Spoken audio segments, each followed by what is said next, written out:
And the last set out of here will be determine the surface area of the cone. Once again, you're not given this slant height here, so you'll have to find it, and it will be the Pythagorean theorem, 40 squared plus 9 squared. If you multiply that out, it gives you 1,681. So the slant height is 41. This is also one of those Pythagorean triples. If you think about 9 squared, that's 81. 40 and 41 makes 81.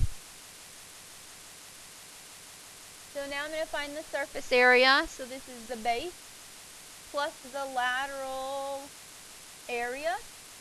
My base is pi r squared. My lateral area is pi rl. My radius is 9, so it's pi 9 squared plus pi, my radius is 9. My slant height is 41.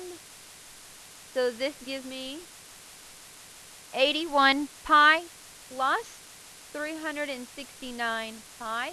Because they're both in terms of pi, we could add them together to give me 450 pi unit squared. I know today I told you that you could use decimals, but if we weren't able to use decimals, this is really how you should be writing them out. Okay? What I've shown you is kind of really what I want. A right cone has a radius of 5 inches and a surface area of 181. What is the slant height? I'm just going to start with my formula that I've been doing every single time.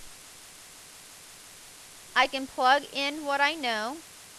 My base is pi r squared plus pi rl.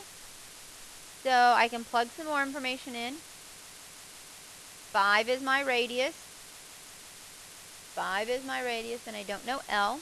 This gives me 180 equals 25 pi plus 5 pi L. I'm trying to get L by itself. Since this 25 doesn't have an L with it, I can subtract to the other side.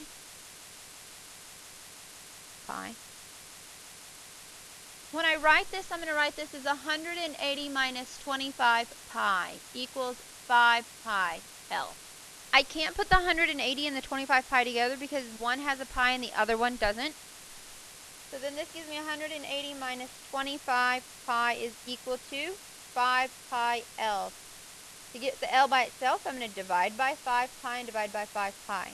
Now, when you put this in your calculator to get a correct answer, you need to do all of the top and push enter and divide by 5 pi. You need to put it in parentheses so that your calculator will multiply 5 pi and then divide.